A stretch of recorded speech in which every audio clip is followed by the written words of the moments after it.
All right, and we are live. Welcome back, everyone. You already know what it is. Nooner Nation, podcast for Nooners by Nooners.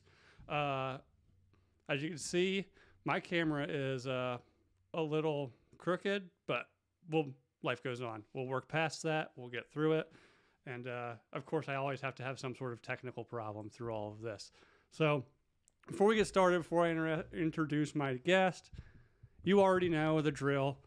Like and subscribe on YouTube. We're getting pretty close to the 200 mark, which is, not a lot for a lot of people, but 200 goes a long way for small podcasts on YouTube like me. So, if you haven't subscribed yet, please subscribe. Go tell your friends. I would say go make a bunch of bot accounts and do it. But if you have a bunch of subscribers and no actual views, that kind of hurts you. So don't do that. Just go tell people to subscribe. Go steal like your parents' phone and subscribe them, things like that. So also rate and review on iTunes. Hit the 5-star, leave a review. Like I've always said, I don't care if it's negative. Just leave a review or leave something really funny. I think I'll have to post. There's been some funny ones. I'll have to post some on the Instagram later. Yes, IG girl, we are live.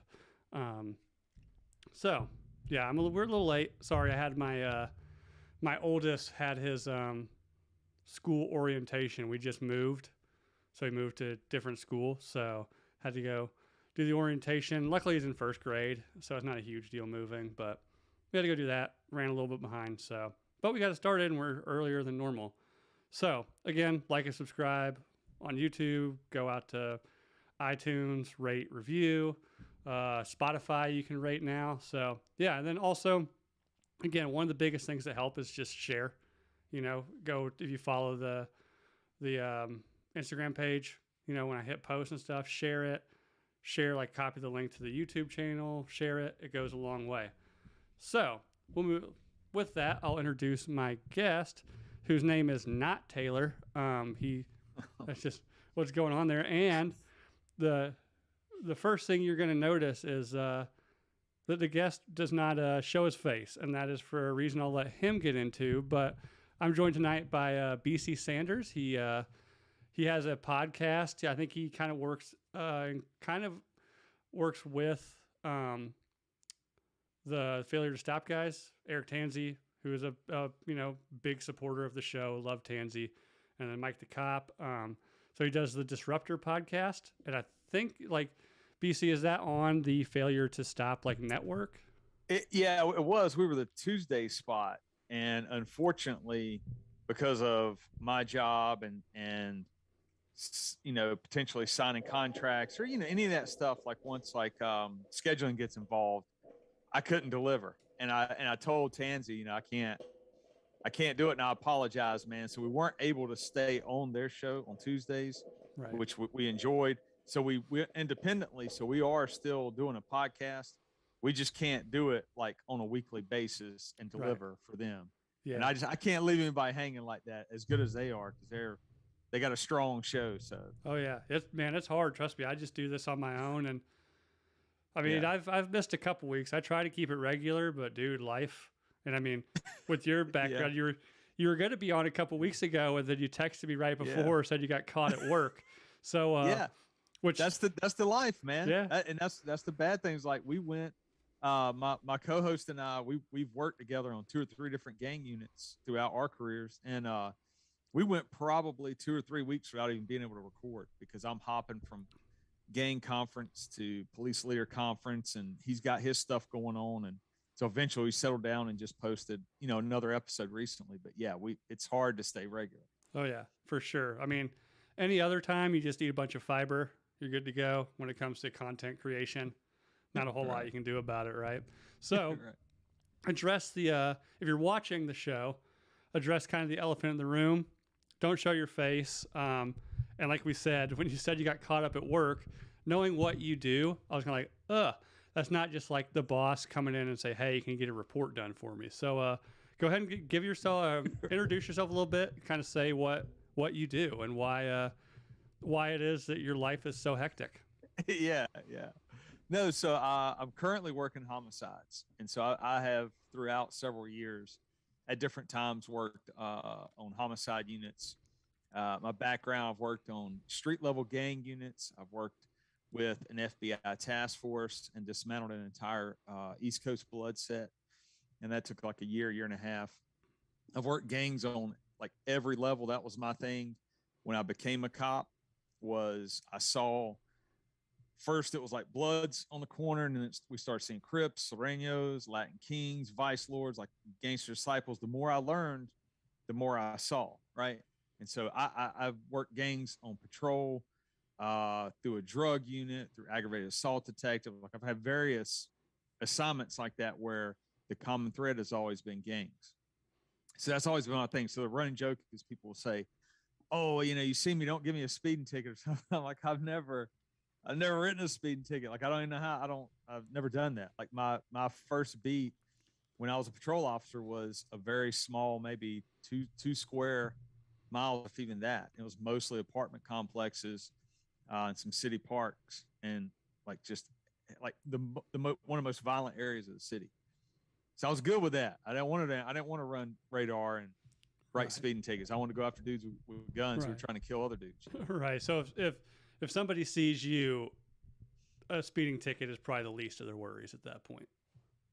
Well, I would probably have to ask them, look, how do I even write this thing? Like I'd have to ask the citizen, you ever had a speeding ticket?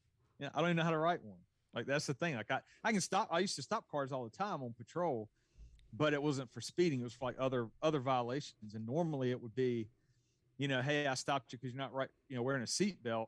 And then I see where they live, their address, and I'm like, oh yeah. You know about that shot house down the street, or hey, so and so just got shot in your neighborhood. And they're like, yeah, what y'all doing about it? I don't know. What do you got? I'm not writing anything down. And then they just start giving you info. And you're like, all right, boom, next time wear your seatbelt, please. I don't want to see you die in a car crash. You go to your car, you take that info, push it over to the detectives, help clear a homicide, and then you go, cool, I feel better about myself today. Right. Right. So can you tell us who actually shot Tupac? Yeah. Oh, this is cool. Okay. Like all jokes aside, do you read a lot or no? I see some VHS tapes there, so I know you watch movies. Yeah, I mean, like, okay, I'm from the South, so I could read like on a second grade level. Right. That's all you need, man. It's like, no, seriously, there's a book called Labyrinth, and it actually goes into like Tupac and Biggie's murders. And it's all about LAPD, some of the corruption going on then, the whole investigation. And I think that Johnny Depp and Forrest Whitaker were in a movie recently that was adapted from the book. But I read the book a while back. Whether that's 100% true or not, it was a good read. So if you read it, it'll kind of allude to who the detective thought shot Tupac. All right, I'll have to make note of that and check it out, because I'll watch that. I'm a huge Tupac fan, and that sounds like probably a pretty good read. So yeah, and it is. It's not like some college professor wrote it and is pontificating. It's just straightforward narrative. You're just reading this investigation. So gotcha. I'm a nerd, dude. Like I'm surrounded right now in this room by 4 bookshelves. Nice. So, Nice. Yeah.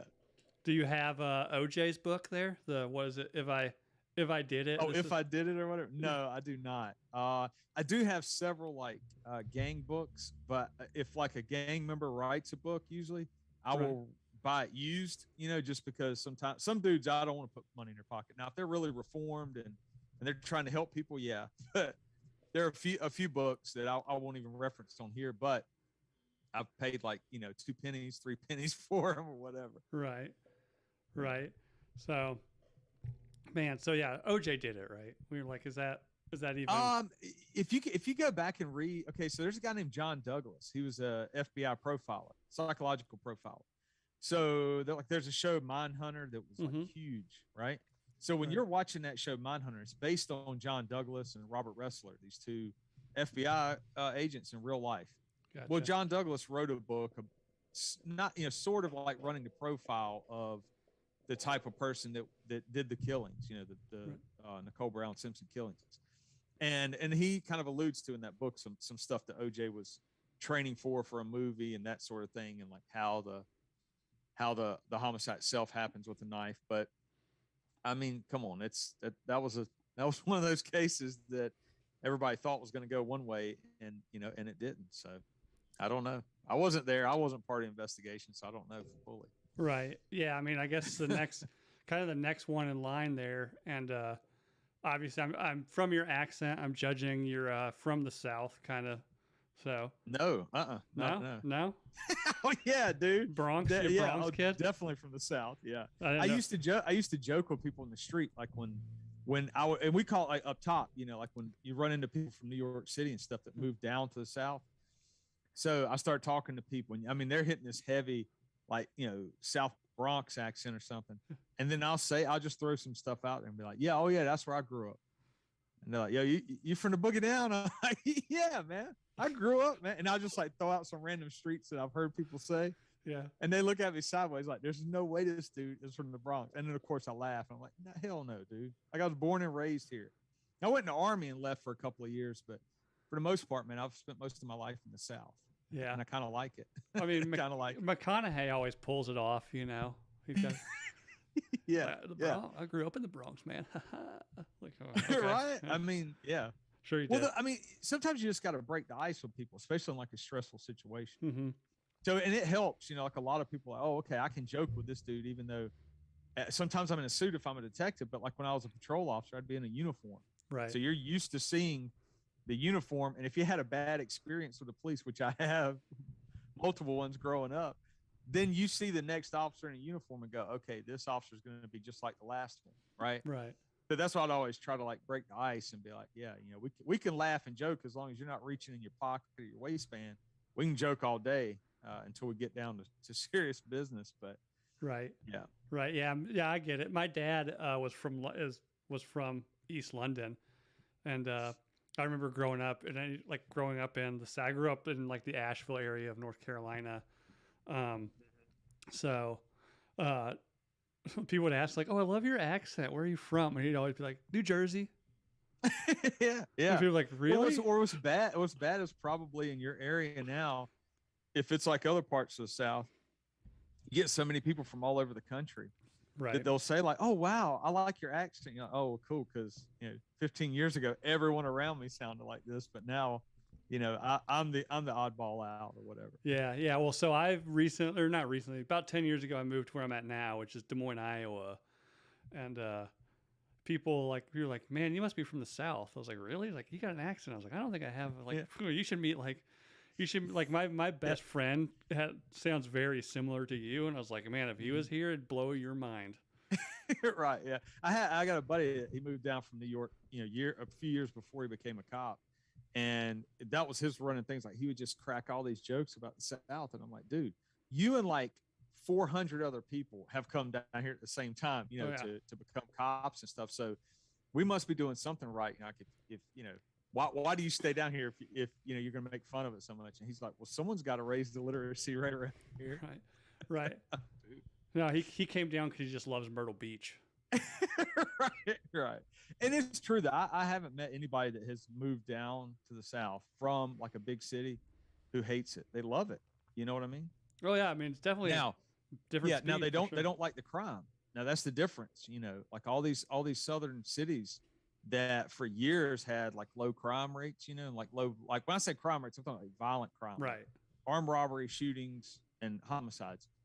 Traditionally, a lot of the cities had really low violent rates of violence per capita until probably the last 20 years. And you can trace it because of the gangs, because gangs have populated all over the southern states for the last 20 years, from LA, Chicago, and then your whole explosion of East Coast Bloods out of New York. All right. Yeah. So, I mean, I get that, like some, gang migration from the kind of the Western Chicago. Yeah. But, I mean, before that, I mean, was there anything like, I'd have to imagine you'd have some kind of Latin-based gangs coming out of Florida, right? And, in the South, probably a lot of like white supremacist kind of stuff going on as well.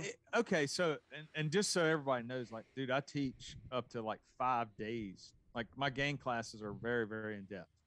So when we're talking about gangs, I go all the way back to like the origin of each gang, what city they come out of, why they or how they can populate in a city, or how that I use an infection like as a comparison. Right. Like why, so when you mention Florida, you may have gangs that are operating in Florida, but historically may have been out of Los Angeles. Gotcha. Right. So Right. so when you go back and trace, like basically Bloods originate in Los Angeles, Crips originate in Los Angeles, Gangster Disciples, Chicago, Latin Kings, Chicago, Vice Lords, Chicago, Maniac Latin Disciples, Chicago. Right. So that, but they, through evolution and moving and people going to prison, it just begins to spread. So really, you don't see the nationally recognized gangs out on the East Coast and in the South until, like I said, like you start to see it happen in the 90s. So by the mid, like 1993, 94 in Rikers Island, New York, you see an explosion of local, like neighborhood gangs, and guys are getting arrested. Like they've already got these gangs kind of established. They go to Rikers Island, they're waiting for their court dates and stuff or whatever, and they're serving, less than 2 years or whatever. And then some of these guys make connections to Los Angeles. They see this whole blood movement, and they create their own United Blood Nation in Rikers Island in New York. So in the mid 90s, it's this explosion. You also have Latin Kings coming from Chicago, filtering into New York City about the same time as well. And then you can just track it all the way down the East Coast because the population shifts as people move from New York, down to the South. They bring that with them as guys get arrested locally. So like maybe the city you're from, some guy will get arrested for like a drug charge, trafficking coke or something. He goes to federal prison. While he's locked up in federal prison, if there's a gang presence in that prison, he can get recruited, become a gang member in that prison, and come back after 2 or 3 years or 5 years or whatever to your hometown. And now he's like, damn, there's no other presence here. And whatever gang he's joined, let's say it's, Piru Blood set, he gets back and he now begins to recruit people. And now you have a Piru set within your city. If that makes sense, but that's how it happens. No, it makes sense. Yeah. Or like, okay, so you move from your town, you said, to Iowa. Right. So when you move somewhere and you go somewhere new, you're taking your knowledge with you. So as guys have moved around from city to city and they're gang members, they go to those new cities, they check it out. And I mean, you know the deal. You start feeling the vibe and go, okay, there's no one here that's Crip or whatever. And someone that's like, say, rolling 60s Crip, they move to a new city and go, okay, well, I'm going to establish a Crip set here. And it's like a franchise. Now they just get to recruit people. And the more people they recruit under them, the more money they can make.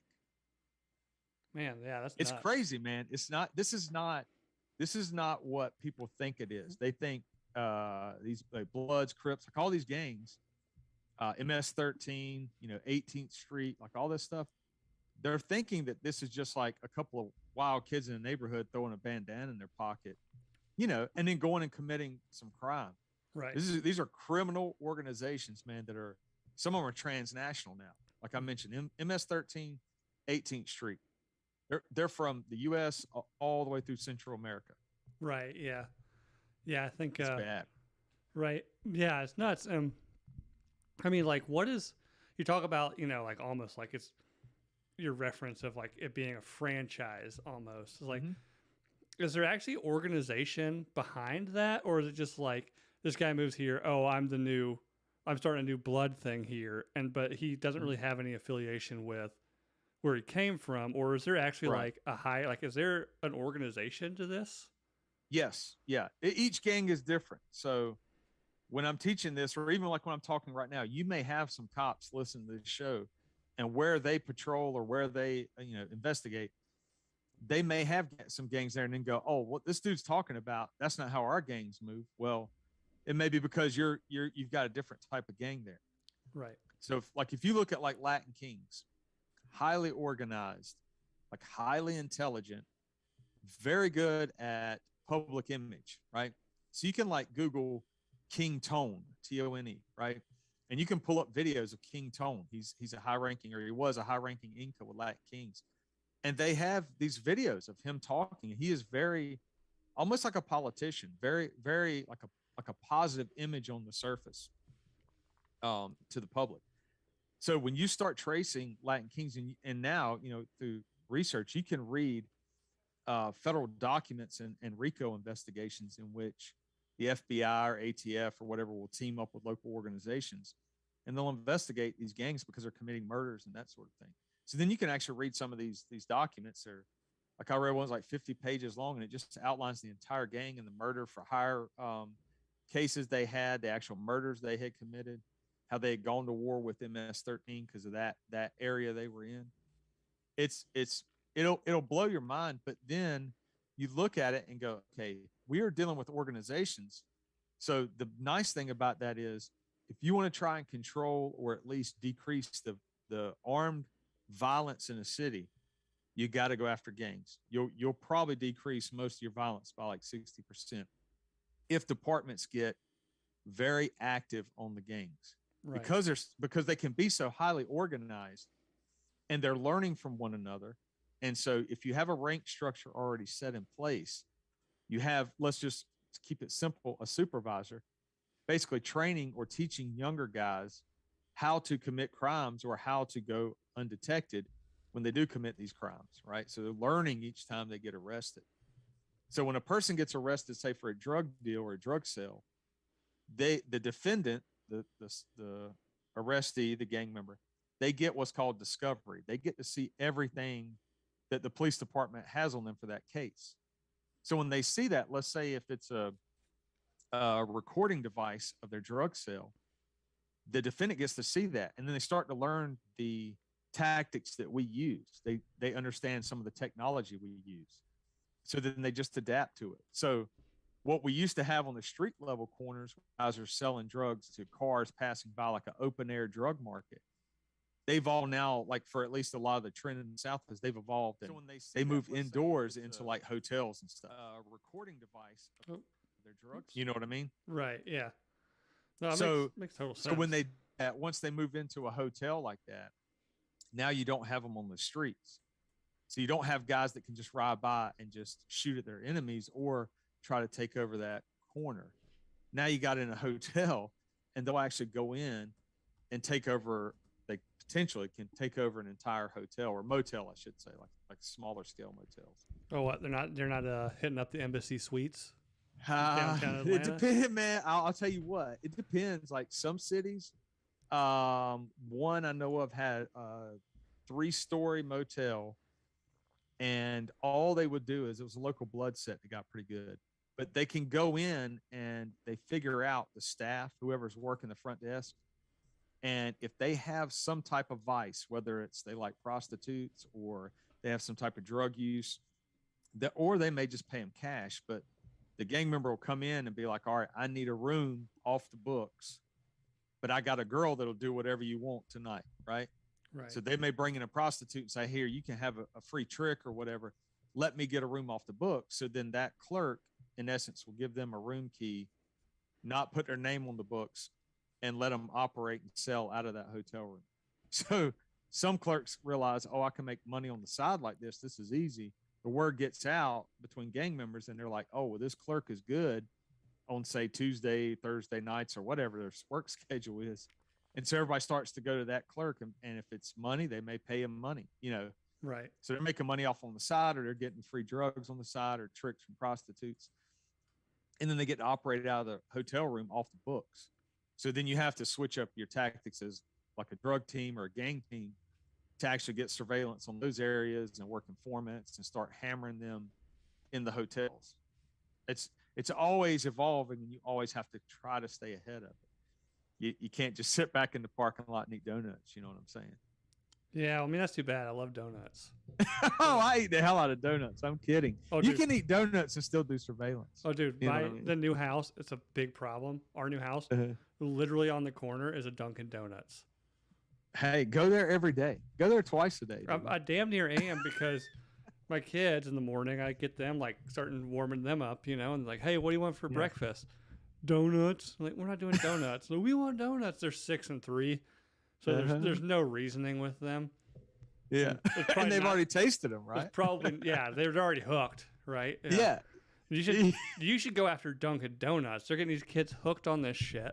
right? Yeah. And Well, I used to joke with people when they would see me, and like if I was going in and out of Dunkin', especially like later at night, and but that was always like the running joke. So I would tell the citizens that we had a policy that our chief or our department would not let us go inside of a Dunkin' Donuts in uniform because of the stereotypes, right?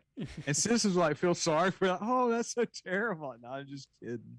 But the whole reason we have that stereotype is because usually Dunkin' Donuts was, or any kind of donut shop was like 24 hours. right, yeah, It was open all night. So if it's 4 a.m. and you want a cup of coffee, you just kind of want to sit and try and catch your breath and relax. Use a donut shop is where to go. And then you go there and they may give you free coffee or free donut. And the clerks don't want to get robbed. So they really want cops there, throughout the night. So that's really how you get the stereotype. But man, I'll crush some donuts. Oh yeah, what you had normal glaze? You go vanilla frosted with sprinkles? I want to tell you right now, there's a chain. I don't know if they're all over the U.S., but Krispy Kreme donuts. Man, you give me 12 Krispy Kreme donuts, and I'm happy. Dude, the hot was hot now, hot and ready sign? Yeah, because they're soft and they're almost like real thin. They are. Like they're not real like that cake, like Dunkin' Donuts, like cakey donuts. Yeah, Krispy Kreme, man, I'm telling you. Krispy Kreme is a yeast donut, whereas Dunkin' Donut is a cake donut. So that's the difference. Krispy Kreme, the one thing I have with them is once they cool, that glazing on there gets a little like little brittle. It gets everywhere. Well, yeah, it's because you're an amateur. What you got to do is put it in the microwave for right at 7 seconds. And dude, I'm telling you, it brings it right back to life. Oh, dude, see, here's the thing. And you can eat it and enjoy it. If I'm visiting in the South, like Krispy Kreme, like sure, I'm going straight to Bojangles, dude. That is, dude, you talk about riding the drag, or was it chasing the dragon? I move here, no Bojangles. I get there, I get back to the South. I'm a fiend, dude. Cajun filet biscuit and a mellow yellow. Keep them coming, man. So at one point, I started training rookies in the field. So you have a citizen that joins a police department. They go through an academy, and our academy is really long, really intense. Then they get on training, which means a patrol officer has to ride in the passenger seat of a car while the rookie drives and handles everything, and you have to evaluate them. So you're basically like going to hot calls like active shooters or robbery in progress, and you've got to like let this rookie stress out and handle it and follow them and kind of guide them, right? So I have this rookie, and I always would just eat out of a cooler. I'd bring sandwiches, whatever, like, because we really didn't have restaurants where I worked at. And he wasn't used to that. So he's just like, I got to get something to eat. All right, dude, all we have are like 3 different Bojangles anywhere in our district. That's about it, because they're everywhere, every corner. And literally, in a 12-hour shift, we ate Bojangles for breakfast, lunch, and dinner. And I'm like, I don't think the human body is supposed to eat Bojangles in a 12-hour period and go through these highs and lows and these spikes of adrenaline we got going on today. That is a lot of Bojangles. We had been in the jail twice that day. We had two physical arrests throughout the day, and then all this other stuff. I was like, all right, tomorrow, man, like pack a lunch. Like we can't be eating 2 Cajun filet biscuits and like 2 or 3 of these Bo-berry biscuits or whatever. The those Bo-berry biscuits, yeah. Oh man, he got me on those. I'm like, no, dude, like this is an addiction. We got to stop this, man. Yeah, like you have to run after somebody or just like sweating out chicken grease. Oh yeah. I know a guy in another agency who he had just eaten a Whopper. Was that Burger King Whopper, I guess? Mm-hmm. Fries and drank the big old Coke or whatever. And immediately, like 20 minutes later, he gets in a foot pursuit, catches the guy, and then pukes all over him. Yep, I can see that. And he had to apologize. He's like, he's so sorry, because it's bad. You don't want to do that. But that's what happens, man. So you got to eat. Here's a trick: is you eat a little amount of food throughout the day. You never eat like I should never have had Bojangles 3 times that day, because it makes you sluggish and lazy, and you'll get fat, and you don't want any of that if you're a patrol officer. Yeah, no, I actually so Bojangles for me, it turns into like it is the Cajun filet biscuit and the mellow yellow is because I am hungover as shit, right? So before I moved, I was 24 when I moved, right? I'm 34 now. So when I was there, most mornings hungover.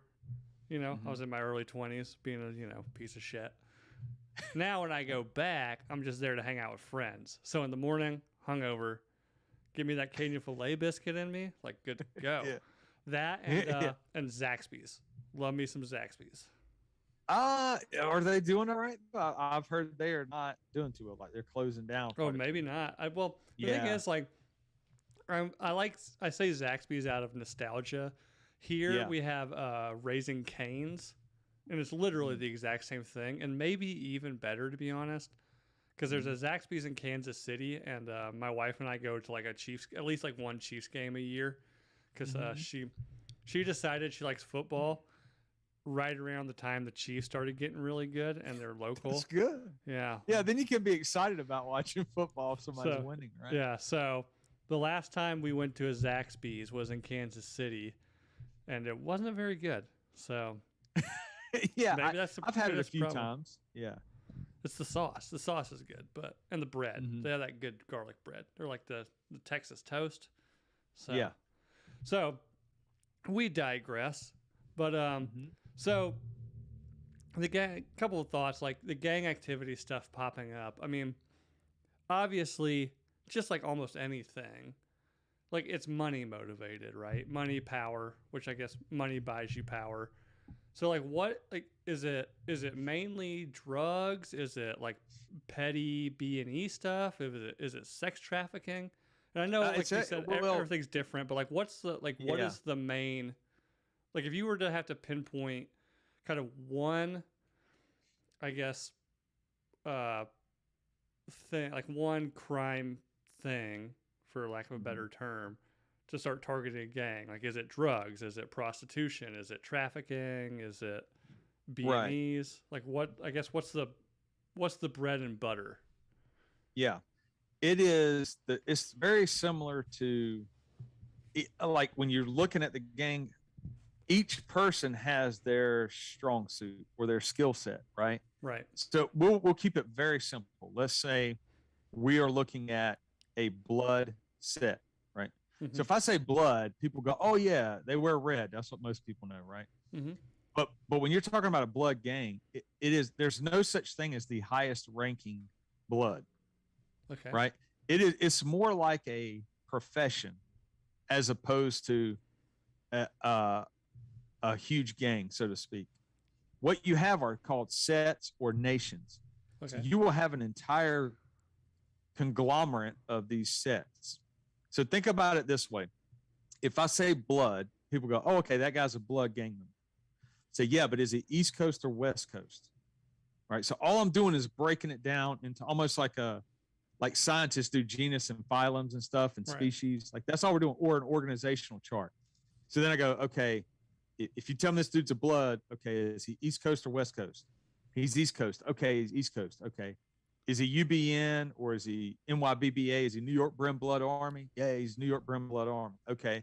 What set is he? And then you just break it down into these smaller sections.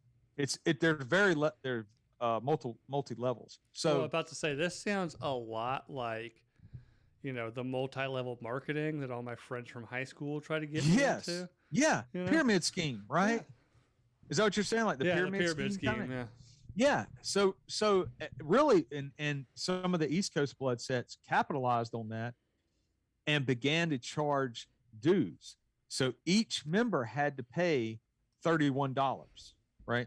So for some of these sets, these guys were paying $31 every Friday or Sunday. It depends on which days they're going to do their meetings. But either way, they go to you go to a meeting, and some of these sets, like in our city, were 50 or 60 members in a set, right? Gotcha. So imagine guys going to a city park, and girls, and they're all gang members. They're all part of the same group, the same collective. They have the same chain of command.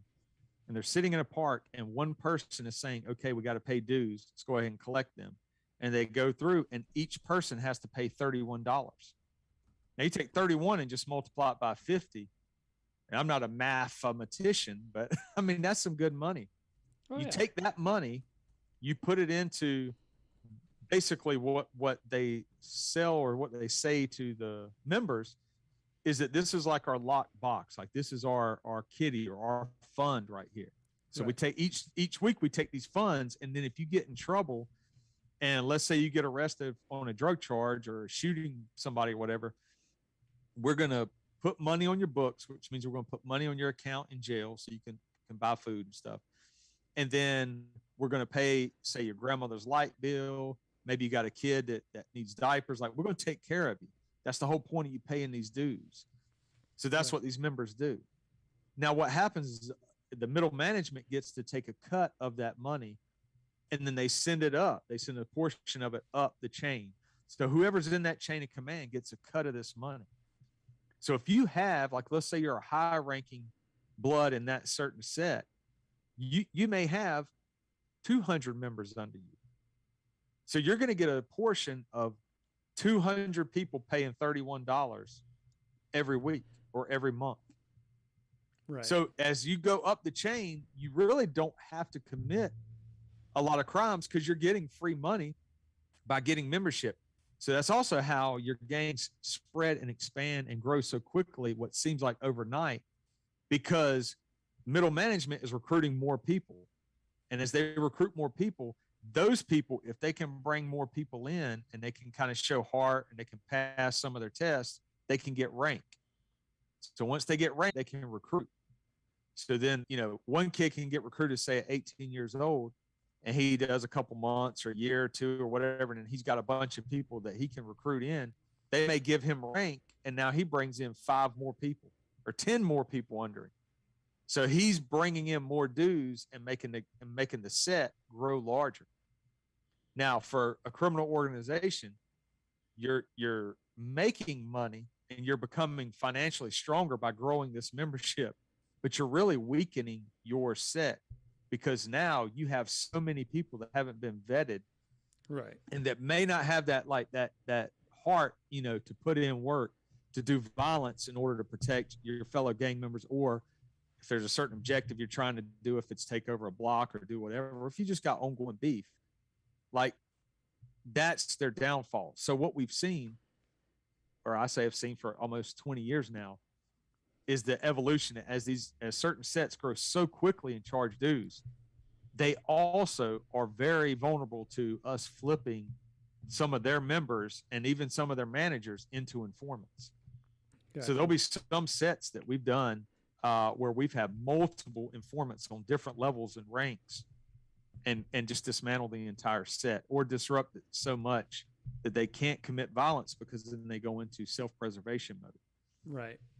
I mean, so I guess like question I have for that is just being, bystander, I love, I don't know if you've seen the Miami Vice movie with Colin Farrell, one of my favorites, Okay. I haven't seen it, but I will see it. But yeah, if you say it's good, I'll watch it. Oh, it's awesome. It's Michael Mann's the director, who's actually one of my favorite directors. He have you seen Collateral with Tom Cruise and Jamie Foxx? No, man. But I remember the old Miami Vice show. I know Michael Mann's work, so I'm good. I've watched Heat. So Heat, right here, dude. Yeah. I see it. Heat. Yeah. Dude, Heat. Fucking awesome. Actually, you should know what. Oh, reverse. Here we go. Yeah. I think they, at one point, the FBI was using that shootout scene as kind of like a training thing about, this is what, you will experience. This, it was so, technically well shot, the shootout scene of them robbing that bank and shooting their way out. The FBI was like, yeah, this is probably going to be, if you're dealing with intelligent people, this is what it's going to be like. Yeah, and well, when you're training, that's what you always try to train. You don't train for if this guy just pulls a gun, whatever. You try to train for if someone has your tactics and can mirror your tactics, how are you going to address that? So they're in Heat, they're shooting, moving, and communicating. They're moving from cover to cover to cover. They've got magazines, basically like Velcro, so they can just do quick mag checks and changes. So, and that was a small part of the movie that made it so great. But, if you watch something like that and then go, okay, in the real world, we've got some former, airborne rangers who are robbing banks, which you've got that. There are former special ops guys who have done bank robberies and stuff. Yeah, I think Tansy just did a show about that, didn't he? Yeah. Yeah, we were talking about it, and I'm like, dude, out of brag or something, right? Yeah. So, and there have been some cases too where you've had law enforcement go wrong and they start robbing banks. And I watched one where the FBI had figured out that the bank robbery suspect was a cop because the way he would stand and hold his weapon was almost really the only technique that most cops in that era were learning how to shoot. It was like basically like the modified isosceles or whatever. But I mean, they looked at it and then they started tracking it. Anyway, long story short, it was a damn dirty cop robbing banks. But so to get all the way back to Miami Vice, I'll watch it. I was a big fan of the old show. I like watching cop movies that don't, that are accurate. Let's put it that way. Like The Wire, the TV show, The Wire. Dude, The Wire, incredible. Is by, right. So when I recommend that to people, they often go, well, this is kind of boring. And I'm like, well, boring because you're conditioned like to see a John Woo movie where guys are like blowing up and jumping over cars and stuff. But you watch The Wire, and that is almost like watching it's like a documentary. Dude. I mean, it's so accurate to what it's like when you're working like an OSADEP case or a RICO case, and you're trying to basically dismantle a criminal organization. Is wonderful writing, dude. Yeah. R.I.P. Omar, by the way, passed away recently. Right. You know, one of the best characters ever, and that dude as an actor was phenomenal. Yeah. Did you? I don't know if you ever watched Boardwalk Empire. Yes, he was in that. Yeah. Yep. My kids don't get it, but my wife gets the reference, so I say it all the time when my kids start acting up. I'm like, I ain't building no bookshelves. Right, dude. He has a small bit part in the movie The Road, which is very depressing, but it's based on a book. But yeah, I read the book. I read the book, so I knew better than to watch the movie because the book is, I mean, just rough. Yeah, it's a great one, but man, it'll. I mean, put it's you good. In a funk, It's probably very accurate to what life would be like if that set of circumstances all happened. But yeah, sadly it is. He's got a bit part in that movie though, and he's incredible, dude. That dude is great. And that Omar character, that's legit, man. Almost every city always has a guy who doesn't follow any of the rules and robs the drug dealers, and everybody's scared to death of him. Almost every city's got that. I mean, if a guy like that's in your city and he's just robbing drug dealers, do you kind of just let him go? I don't know. Who? Oh, for police? Yeah. Oh, no. That's who you want to catch because he's going to put some people on the ground, man. You know what I'm saying? This is what happens. If he robs somebody and they don't know who he is, like in The Wire, they would be like, Omar, and they just start, after a while, they throw the red caps like out the window. You know what I mean? Like they just throw the drugs out the window, like, don't even come in here. Like, here's what you need or whatever. Right. So, but if you can't catch those dudes in your city and they go like where either someone says, I'm not going to give it up like Omar anymore, or they hesitate and they get shot. I mean, it'll happen. Like they'll start putting people on the ground. Then they realize, oh, well, when I kill people, I don't have anybody that can come back and testify or come back and get me. Okay. Yeah. You know what I mean? Makes sense.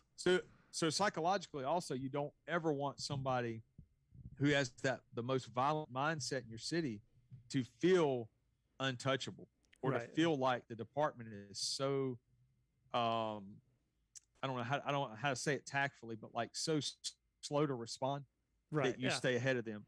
Like that's the thing, like in a city, you always want to condition gang members and your most violent offenders. You want to condition them to believe you can't win this. Like either you're going to end up dead in a wheelchair, right? Because of gunshot wounds, or in prison the rest of your life because we know everything about you. Like, we'll go and intercept people and say, listen, this is the deal. I know when you got recruited. I know what rank you hold. I know all the babies, mamas, and all the women that you know and where you put your head down. I know where your grandmother lives. I know what grade you had in high school. I know what grade you dropped out. I mean, like, you lay it all out there, and then guys oftentimes will be like, all right, well, damn, you're doing your homework. And then you can say, but I'm only telling you this because I'm giving you the heads up. Like you're in a city right now where you're not going to win in this game. You're not going to, this gang life is going to ruin you. And especially now that you know how much we know, you would be a fool to go out there and either carry a gun when you can't carry one because of your record, go out there and put somebody in the ground or put in work or do anything like that. Like you would not be smart to do that because we're already on you. So the best thing you can do is lay your flag down, which means kind of going out of the gang on a good way, or move to another city. Hell, go to another city and whatever you want to do. But in our city, you're not going to be able to do this unchecked. And so if we know all this intel about you, you can imagine crimes that we know you'll commit in the future. Right. Or you take our advice and you don't do it. And we have had guys that like one guy was planning, he put a hit out from jail, right? So like guys in jail get jail phone calls, so they can call out. It tells them they're on a recorded phone line. They know the first thing they hear when they pick up the phone is you are being recorded at this facility, yet they'll still put hits out on people for the jail. Like basically you need to take care of this. So they'll use like coded language, like I'm not telling you, put him up out of his shoes, but you got to lay him down. Right. So then the guy will be like, oh, okay.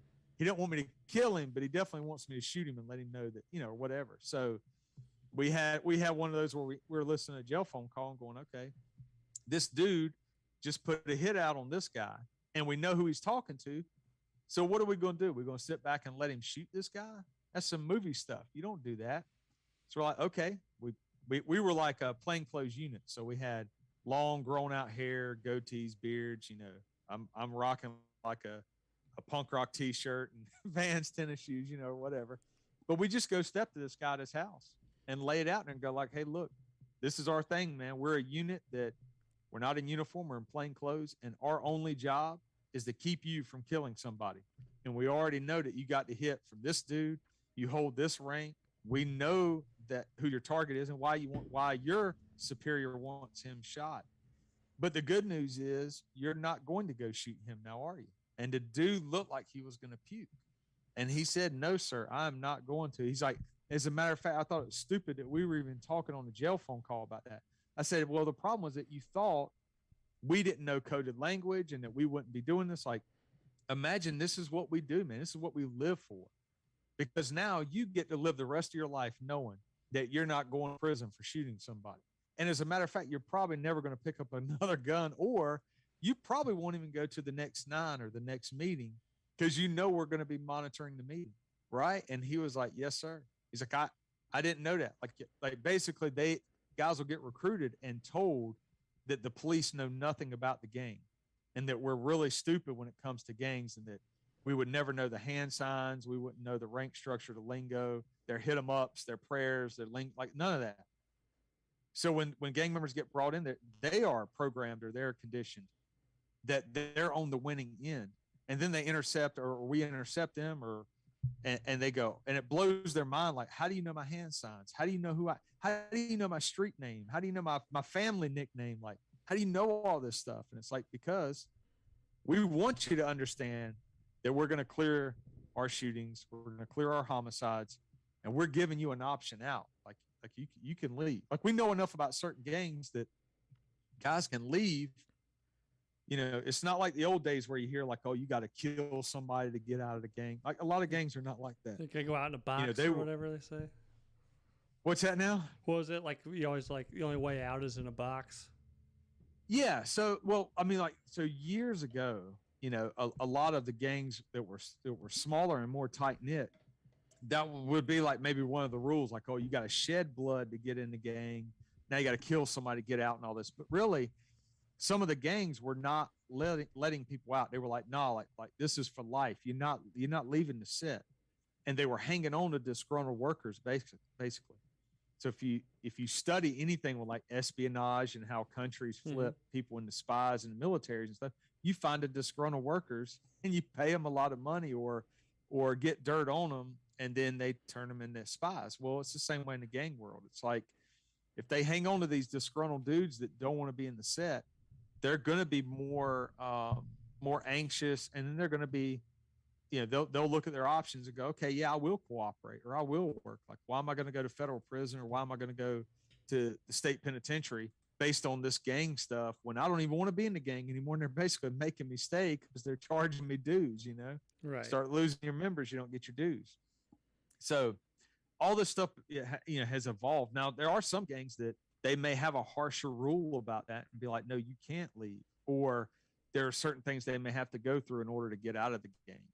But often, like, the terminology is like, they'll say, I laid my flag down. So you're talking about like traditionally gangs will fly colors or bandanas, and that kind of comes and goes, man. We'll see it for like 5 or 6 years. You'll see everybody flagging, Bloods, Crips, everybody. Then all of a sudden, everybody stops for a while, a couple years, and then it comes back, But that's what they call it. Their bandana, they treat it like the flag, like the national colors.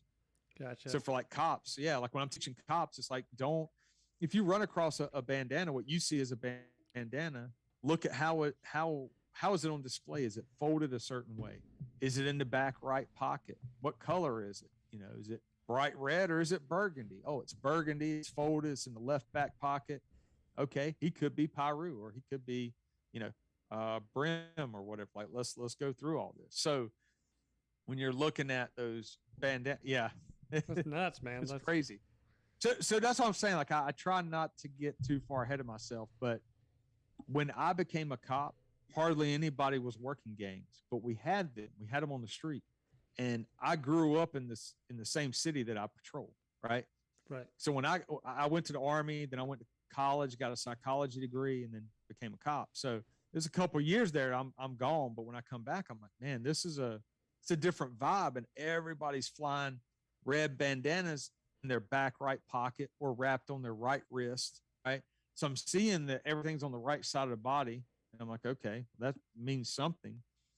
So, but when I would ask other people like senior officers or detectives, like, hey, I'm a rookie, but damn, man, I got like dudes posted up.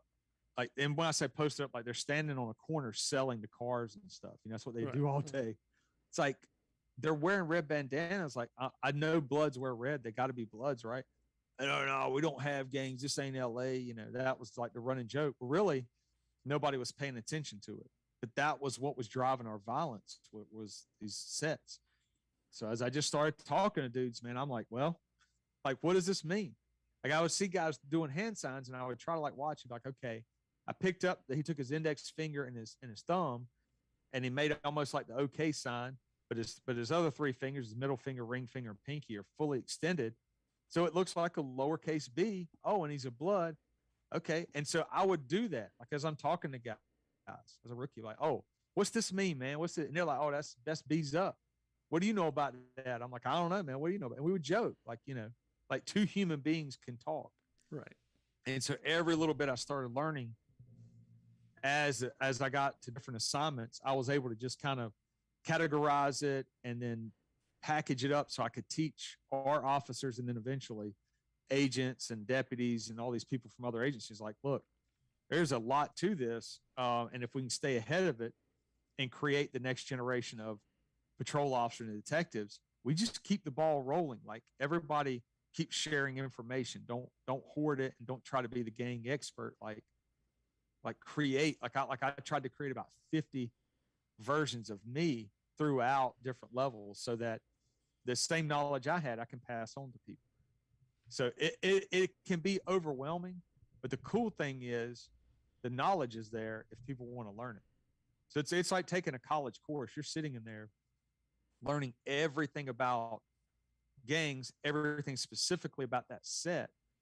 And then at times I'll bring in sources with their faces covered up, so you never know their identities. But they'll sit there and talk to you. They'll explain to you why they joined the gang, what it was like getting jumped in. So they'll get very specific about their set. And then I've got, a classroom full of agents, deputies, and officers, and they're like, dude, this is blowing my mind. Like we were always told gang members don't snitch and stuff. And it's like, well, okay, but that's the first problem, is that we are defeating ourselves by saying, oh, well, gang members won't talk, instead of getting to know the gang members and going, damn, like this is a 20-year-old dude who's going through a lot in life. He made a mistake. He joined a gang, but he's got 5 kids or whatever, he's doing the best he can to pay his bills.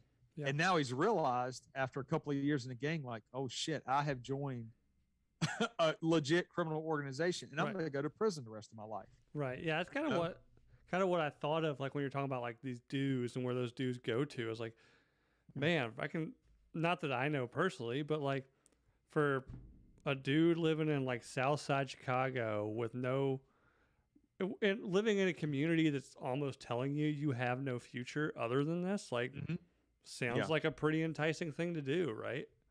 Yeah, that's what I would tell officers. Like I had a lot of officers that they can have good hearts, they have good intentions, but they can't wrap their brain around it because maybe they grew up in the suburbs or they grew up, which their parents maybe did a really good job and kept them out of violence and out of those types of environments. But I would have to tell them, like, don't look at it as, gosh, why would a kid join a gang? It's like, why wouldn't they? Look around. Like, some of these kids are growing up in areas where there are like no male role models for them other than guys who are already in the gang. That's when you get to your second generation in a city where, a 10-year-old kid is looking around and going, the only dudes I know hanging out in this apartment complex or trailer park or neighborhood are gang members. And they're selling crack, and now they're selling heroin or Molly or whatever. They're playing with guns or throwing up hand signs like, this seems cool. The same way, like for me, when I was a kid, like I'm around people who were in the military, and I'm like, I like the way they act. I like the way they move. They're successful. They're disciplined. That makes sense to me. So I was drawn to the Army. In the same way, a young man or woman may be drawn to the gang because they see the positives in it. They don't. There's a very small fraction of gang members who are what you would kind of consider the psychopath or the antisocial personality disorder, like where they legitimately can't feel guilt or remorse, and they enjoy the violence, like they thrive on it. So these dudes are, and you can pick it up when you're out there doing work and you're doing intel and you're talking to different informants or you're talking to different gang members, or you have these encounters. You ask them, you're like, man, who's the dangerous dude in your set? And they'll tell you, like, that's the one dude you don't mess with. That's right. That's why they call him Merc or Homicide or whatever. It's like they have a street name or a moniker that is indicative of violence. So then that's who, if you're in an agency or department, you want to disrupt violence, that's who you go after. You don't worry about, the 5 dudes that are over here selling weed or something. I mean, unless they're shooters. But if your intel says, okay, well, the 6th guy, he didn't really sell weed, he's kind of broke, but he's the one everybody's saying is the most violent in the set. We'll find out whatever crimes he's doing and charge him. Because if he's not out there in the world's most dangerous dodgeball game, he's out of bounds. He's out. You know what I'm saying? Like, he's not in play because he's locked up. Right. If agencies do that, then you don't have to worry about someone getting shot by him or him getting shot. And when you're dealing with gangs, if somebody gets shot, there's got to be retribution. So then you have your fellow gang members that are like, okay, our buddy got shot, so we got to roll on the dudes that we think shot him. And so it's like you'll go 2 or 3 weeks with no problem, and then all of a sudden, boom, you'll have 12 or 13 shootings back to back that are all linked to 2 groups hating one another now. And each time someone gets shot, it just adds fuel to the fire. But if you prioritize and go after the most violent guys in the gang set, once they get arrested, then you can even go to some of the gang members and be like, look, we're prioritizing. That dude's the most violent. We knew he had an AK or whatever. We knew he was involved in a shooting. We got him on a robbery charge. Now, who else are we going to have to worry about in the set? And if anybody commits violence or pushes any kind of static or beef with another set, you're going to get dealt with. Like you're going to the top of the list. So then you're conditioning gang members to be more peaceful. You know what I'm saying? Yeah. Oh, yeah. You can't arrest all of them. These cities, you've got thousands of gang members. So the whole idea of like, oh, we're just going to run around and be able to address all that. No, you prioritize and go after the dudes that are violent. Or if you have someone who has rank and they're pushing expansion and they're trying to recruit so many different people or new people, you want to focus on them as well, because you want to slow down that growth. You don't want more people joining the set, and then because the set's making more money, they're getting more bold, and they're like, okay, now we can do what we can flex on somebody else or do whatever. Right. Dude, yeah, we're not running around just writing a few tickets, man. There's a whole strategy. This is throughout the South. All these departments, that's what people are doing in each department. It's like, you got to move smarter. Like, you got to be 10 times faster and smarter than, we were 15 years ago. Yeah, dude. Like, trust me, we're going to wrap this up, but this has been fascinating. I could sit here and go full Rogan with you for like 3 hours, but my kids are at the in-laws and my old lady's barking at me. You know what I'm saying? No, it's all good. It's all good, but Daddy got to go take care of business here in a little bit. Yeah. I got you. You know what I'm saying? But, so I got two questions for you. One, you're talking about Latin Kings earlier. I hooked up with a girl in my 20s who had a Latin King tattoo. Yeah. Should I get checked? No, I think you're good now, man. All right. I hope. I don't know. It depends, man. I don't know. Was she good to you or no? She was nice. You were. Okay. Yeah, Latin Kings actually. They're businessmen, man. They move a lot differently. I just know how like some of these ladies get in. I was like, oh, oof. Yeah. Gangs are diversified now, man. You got a lot of gangs that let women in, and they don't. I mean, they're still pretty small-minded when it comes out, like misogynistic and stuff. But the women are putting in work and shooting people and fighting, so it's not like the old days where they were kind of excluded. Gotcha. And then you mentioned this. One of the random thoughts, and again, this has been so fascinating. I definitely want to have you back on, Okay. Again, but because so many questions. But you mentioned Gangster Disciples out of Chicago, which made me think of, I think right now, isn't like their former like leader or somebody in Florence Supermax and Kanye West is trying to get him out. There's you're probably talking about Larry Hoover. Yeah, yep. So like Larry Hoover's one of the founding members. Like he and David Barksdale. David Barksdale died in like 1974, but Larry Hoover's been in prison for many years.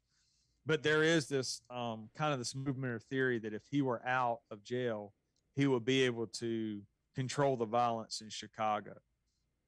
I think that's what we're talking about. But the problem that Chicago has, the way I understand it, I don't work in Chicago, but is that there's so like the rank structures kind of dissipated with the young guys. So you got like the young reckless dudes with guns who are just shooting and running amok. I mean, it's not.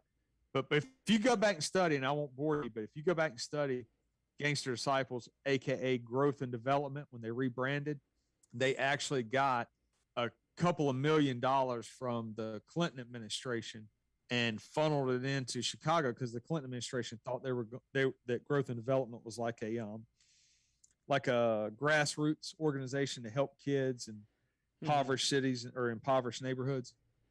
But the way some of the investigation reads out and stuff is that they basically funneled a lot of the money right into the gang.